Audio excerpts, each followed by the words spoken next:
when movies get trashed on the internet, when there's bad PR, bad press, bad business around great movies, a light shines. It's a multi-dimensional light. It shines bright in the sky. And the film buff awakens. And he knows there's a fight ahead of him. This movie is worth fighting for.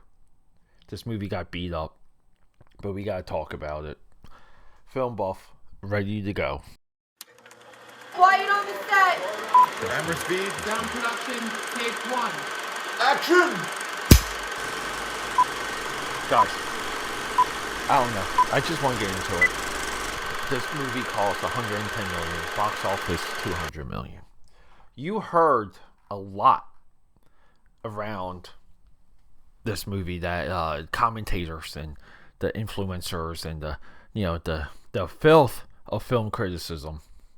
These individuals wanted to say, they wanted to convince you that this guy was not worthy of a biography because no one knows who Robbie Williams is. And to further that, there's a little bit of a disconnect with him being portrayed as a monkey or a chimpanzee. This movie looks like it could just, I don't know why. Can we argue that this is it's a side quest, it's a side sequel to the modern Planet of the Apes movies? Technically this would be the film of the apes integrating into society before the epic fall. I think that's a fun concept. That's one of the things about being a film buff. I really do enjoy mulling around. Fan theories they're just a lot of fun. But fan theories aside, every penny spent on this movie is on screen. We see it. We see it right through to the music, the cinematography, and dare I say, choreography. Cinematography, big shout out to Eric A. Wilson.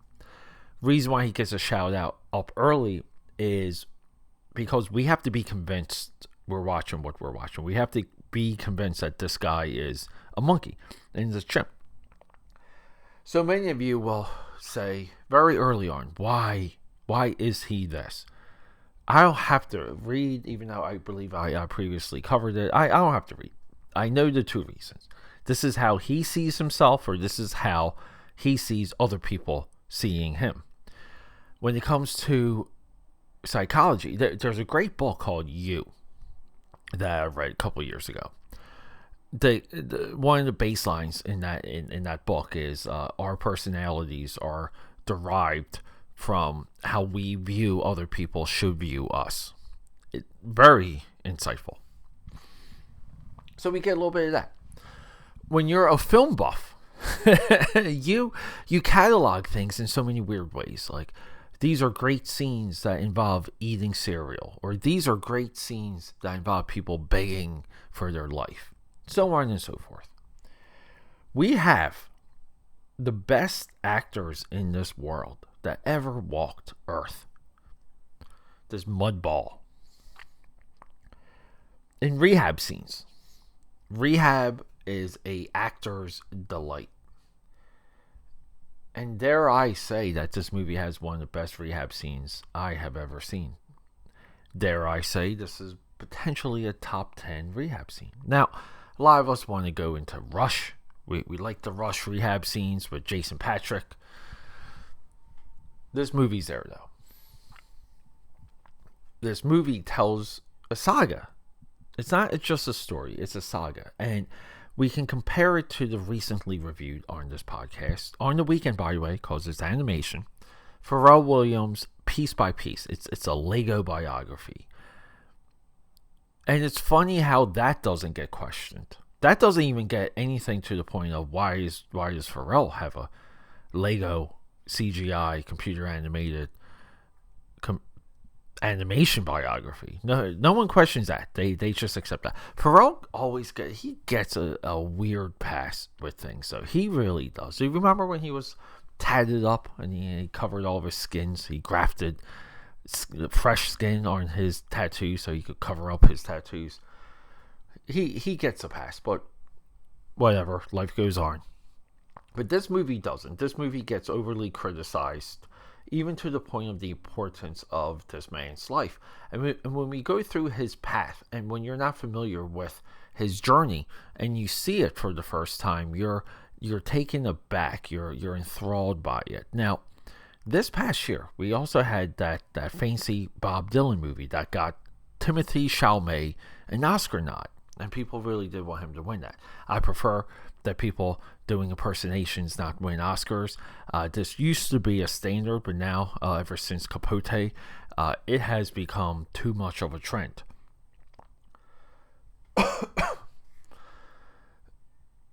I don't know how that movie could be any better than this. This movie is so imaginative in my eyes. It is filmmaking. It is imagination. Michael Gracey, who the greatest showman on earth, Hugh Jackman.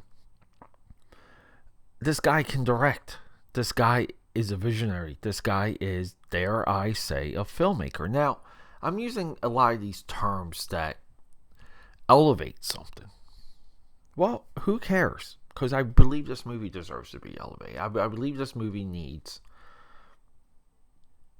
to get cranked up a little bit on the aftermarket. And I'm hoping its recent drop on Paramount Plus 100% enables that. I really do. Because I feel like this movie will succeed in time. This movie will win out in time. And sometimes that is depressing, that is upsetting, and these are things you don't like seeing, mostly because you want to say we're democratized. Can I say that word? The democracy-sized. Anyway, there's a democratic process to watching movies, and the best movies always rise to the top. That's true and untrue at the same time. That's a little bit of a loaded question.